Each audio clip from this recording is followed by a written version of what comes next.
Imagine the richest human being who ever lived.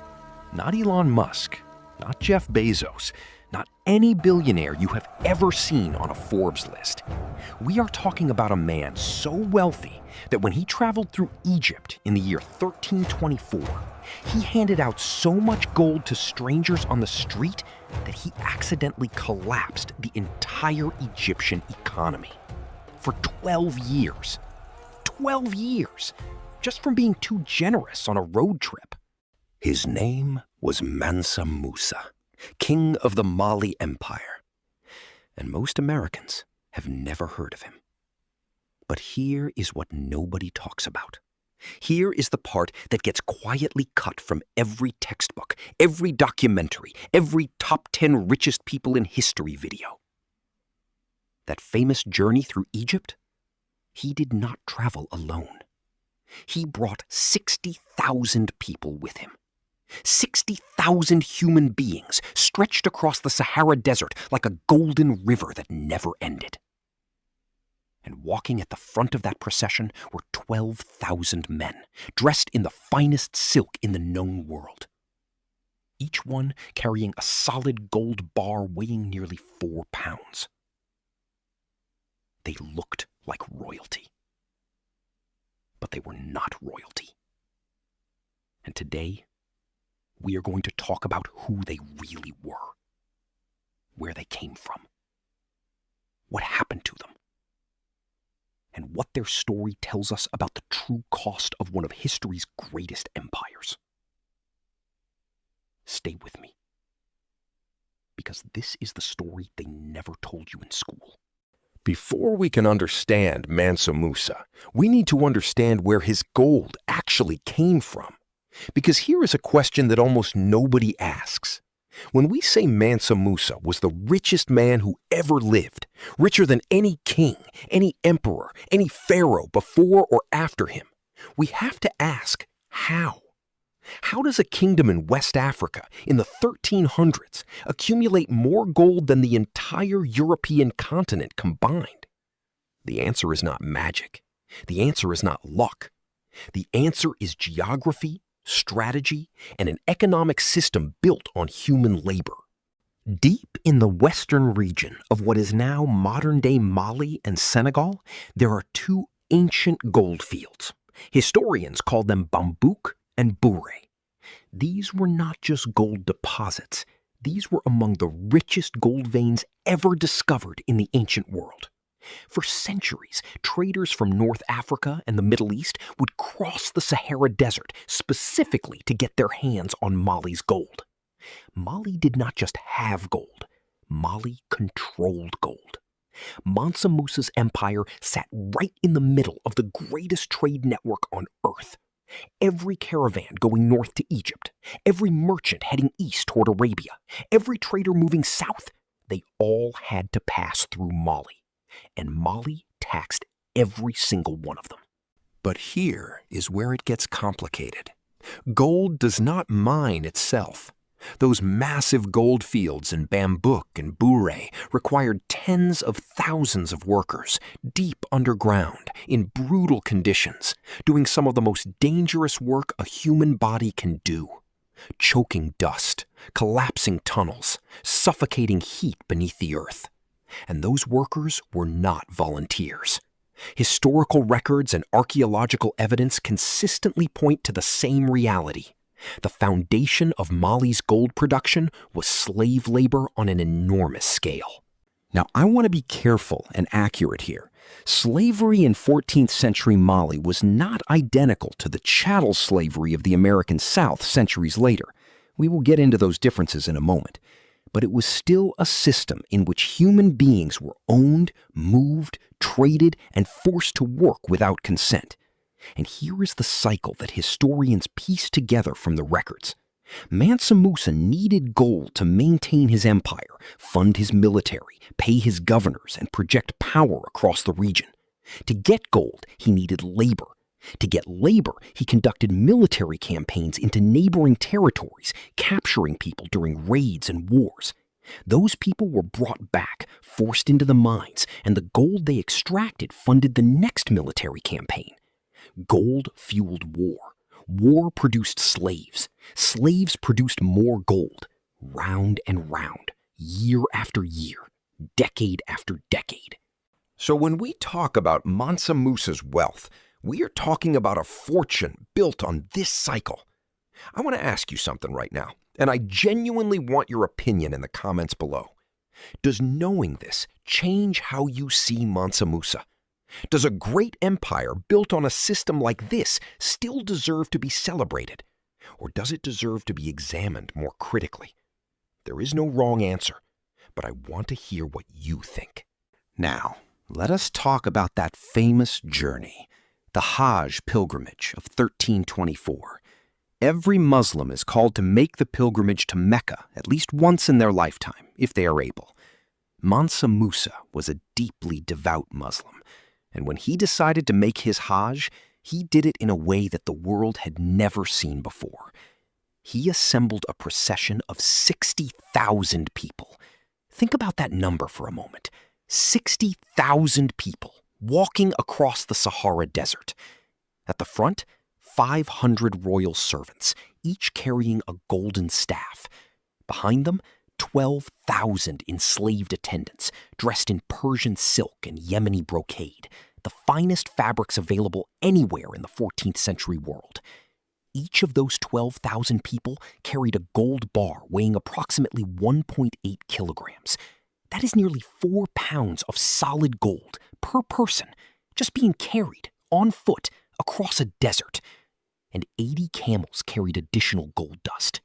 When this procession arrived in Cairo, eyewitnesses were so stunned that they wrote detailed accounts we still have today. Arab historian al-Umari, who interviewed Egyptian officials years later, recorded their descriptions of Mansa Musa with a mixture of awe and disbelief.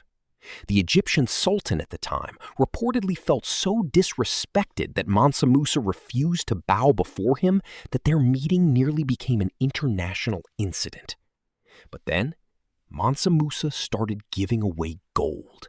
To the sultan, to his officials, to scholars, to merchants, to beggars on the street, to anyone who approached him.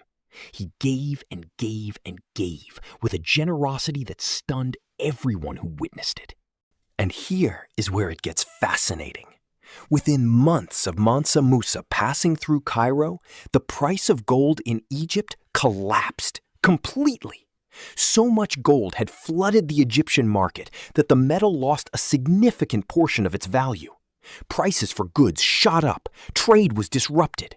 The Egyptian economy went into a crisis that historians estimate lasted over a decade.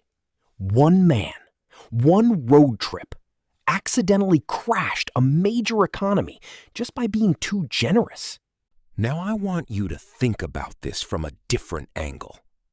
Was this really just generosity? Was this a purely religious act? Or was Mansa Musa, one of the most politically sophisticated rulers of his era, also making a calculated statement to the entire world? Because here is what every ruler in Egypt, Arabia, and the Mediterranean now knew after 1324. There exists a king in West Africa, so wealthy that he can casually disrupt your economy while passing through. And he has 60,000 people walking with him to prove it. This was not just a pilgrimage. This was a demonstration of power on a scale that no diplomatic letter, no ambassador, and no press release could ever achieve. And those 12,000 enslaved attendants dressed in silk? They were part of the message.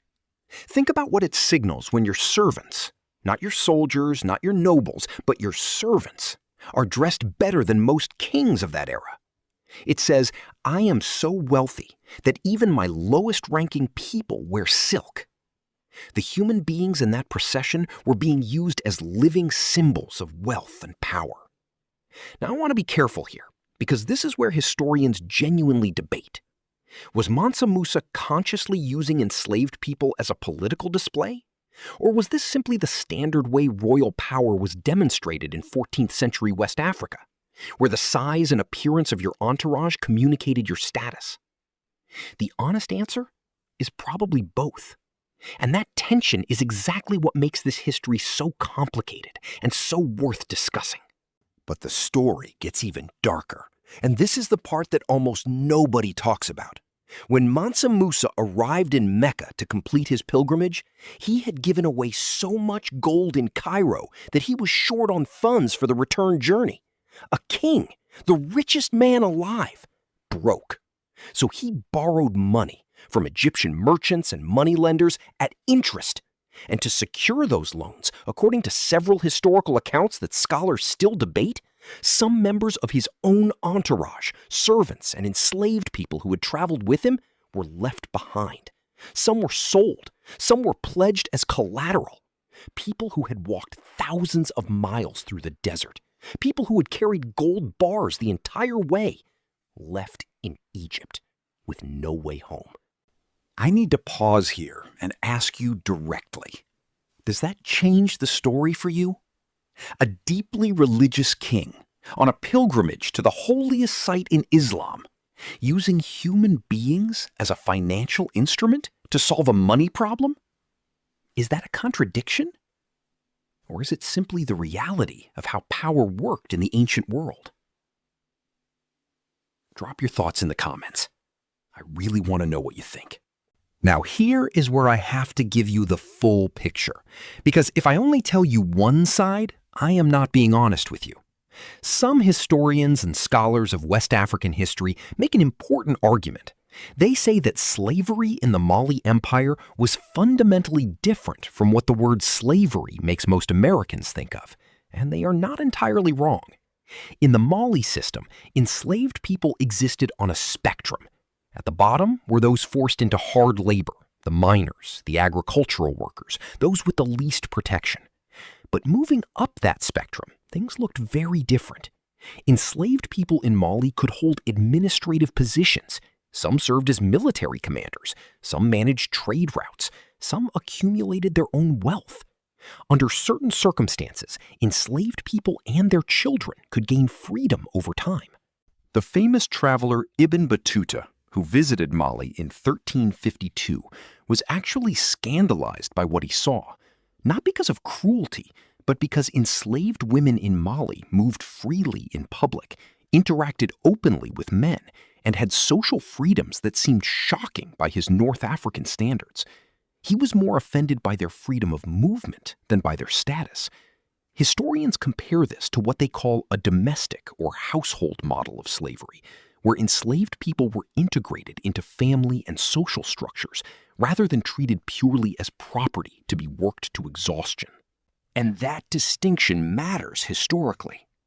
But, and this is a very important but, the existence of a less brutal form of slavery does not mean the people within that system were free. It does not mean they consented. It does not mean they would have chosen that life. A cage made of gold is still a cage. And here is the question I want to put to you right now, and I want you to really think about this before you answer in the comments. If you were alive in 14th century West Africa and you were offered a choice, poverty and freedom, or comfort and captivity under Mansa Musa, what would you choose? And more importantly, should anyone ever be forced to make that choice at all? Because what we are really debating is this. Does the relative humanity of a system of exploitation change the fundamental wrong of that system? Some people will say yes, context matters, and we cannot judge the past by the standards of today. Others will say no. A person's right to their own life and freedom is not relative to the century they were born in. Both of those arguments carry serious intellectual weight, and that is exactly why this history is worth having. Now, let us go back to Cairo. The year is 1324. The procession has passed through. The gold is gone. The camels are gone. The silk-clad attendants are gone. But not everyone went with Mansa Musa.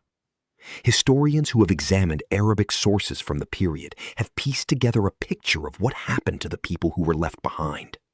Some were sold outright to Egyptian merchants, traded for the gold and supplies Mansa Musa needed to continue the journey.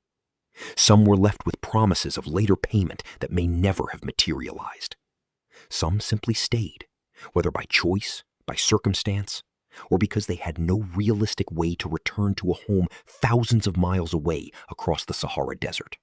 These men and women, who had carried the gold of the richest empire on earth, who had dressed in silk and walked in the greatest procession the medieval world had ever seen, found themselves in a foreign country, speaking different languages, with no money and no power. What happened to them? This is where the historical record becomes frustratingly thin. We do not have their names. We do not have their stories in their own words. And that silence itself is a kind of injustice. The same people who were invisible as individuals in Mansa Musa's great procession became invisible in the historical record too. But we can trace some threads. Arabic records from the period mention West African communities forming in Cairo and along the Nile. West African musical traditions, specific drum rhythms and vocal styles, appeared in Egyptian and North African musical culture in the decades following 1324. Architectural techniques from the Sahel region have been identified in structures built in Egypt and the Levant during the 14th century. These people left something behind. Even stripped of their status, their gold, and their connection to home, they contributed, they built, they created. They became part of the cultural fabric of the places where they ended up. History chose to remember the king who gave away the gold. It forgot the people who carried it. And I think that is worth sitting with for a moment. The irony is almost too painful to say out loud.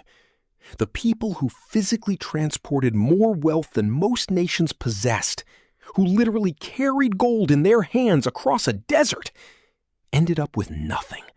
No gold, no home, no history that remembers their individual names.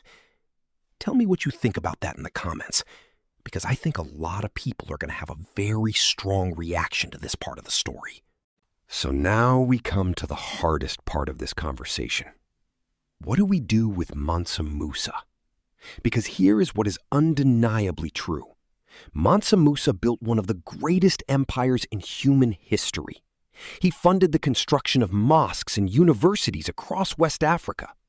The Jingareber Mosque in Timbuktu, which still stands today, was built with his wealth. He brought scholars from across the Islamic world to Mali, turning Timbuktu into one of the great centers of learning in the 14th century.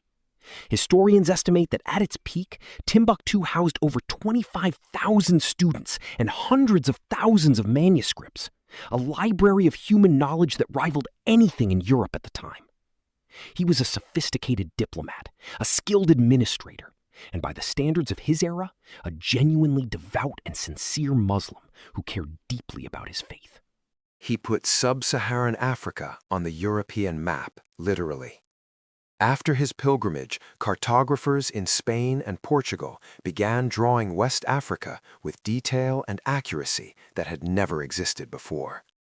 His face appeared on the 1375 Catalan Atlas, one of the most important maps of the medieval world, holding a gold nugget as a symbol of almost unimaginable wealth. He was real, he was remarkable, he deserves to be known. And the empire he built was sustained by a cycle of war, capture, and forced labor. The pilgrimage that made him famous used enslaved human beings as symbols of power. People who served him ended up stranded in foreign countries with nothing. And the miners who actually dug the gold out of the earth, we do not know their names, their stories, or what their lives were like. We only know they existed because the gold existed. Both of these things are true at the same time, and I think that is actually the most important historical lesson here. We have spent centuries telling history as a story of great men, kings and conquerors, explorers and emperors. We measure greatness by the size of empires, by the weight of gold, by the names that survived on maps. But history is also the story of the people who carried the gold. The unnamed miner in a tunnel in Bambuk, the servant walking through the Cairo heat in silk robes he does not own, the woman left behind when the procession moved on. Their lives were just as real. Their suffering was just as real. Their contributions to that empire were just as real. They just did not get a face on any map. So here is the question I want to leave you with, and I really mean this as a genuine question, not a rhetorical one. How do we honor the full story? How do we acknowledge Mansa Musa's genuine greatness without erasing the human cost of that greatness? And how do we talk about historical systems of exploitation, not to judge the past by today's standards, but to understand how power has always worked and to see the patterns that still echo into the present? I do not have a clean answer. I do not think history usually offers clean answers, but I do believe that asking the question is where it starts. Here is what I know. Mansa Musa was real. His gold was real. His pilgrimage was one of the most dramatic events of the medieval world. And the people who made all of it possible, the miners, the carriers, the servants, the enslaved men and women who walked thousands of miles carrying gold they would never keep, they were real too. History has a color, and that color is not just gold. It is also the gray of iron chains wrapped in velvet, the dust of tunnels carved out by hands that history forgot, the silence of 12,000 people who carried a king's wealth across a desert and then disappeared from the record. The most powerful empire of the 14th century was built on the labor of people whose names we will never know. That is worth knowing. That is worth saying out loud. And that is why we tell these stories. Not to tear down the remarkable, but to make sure we see the whole picture. All of it. Even the parts that make us uncomfortable. Because the most honest version of history is always more complicated than the version that fits on a gold coin. I know this video is going to be controversial. I know some of you are going to push back on parts of what I said. And honestly, good. Push back. Tell me where you think I got it wrong. Tell me what I missed. Tell me what your perspective is. That is exactly the kind of conversation this history deserves. If this video made you think, even if it made you uncomfortable, hit that like button. It helps more people find this story, because more people need to know that the richest human being who ever lived came from Africa. And more people need to know the full complexity of how that empire actually worked. Subscribe if you want more stories like this. African history, ancient empires, the stories that got left out of the textbooks, that is what this channel is about. And leave me a comment right now. Tell me, do you think Mansa Musa deserves more celebration or more critical examination? There is no wrong answer. I want to hear from you. The gold of Mali helped build the medieval world. Now it is time to understand the full price of that gold. Thanks for watching.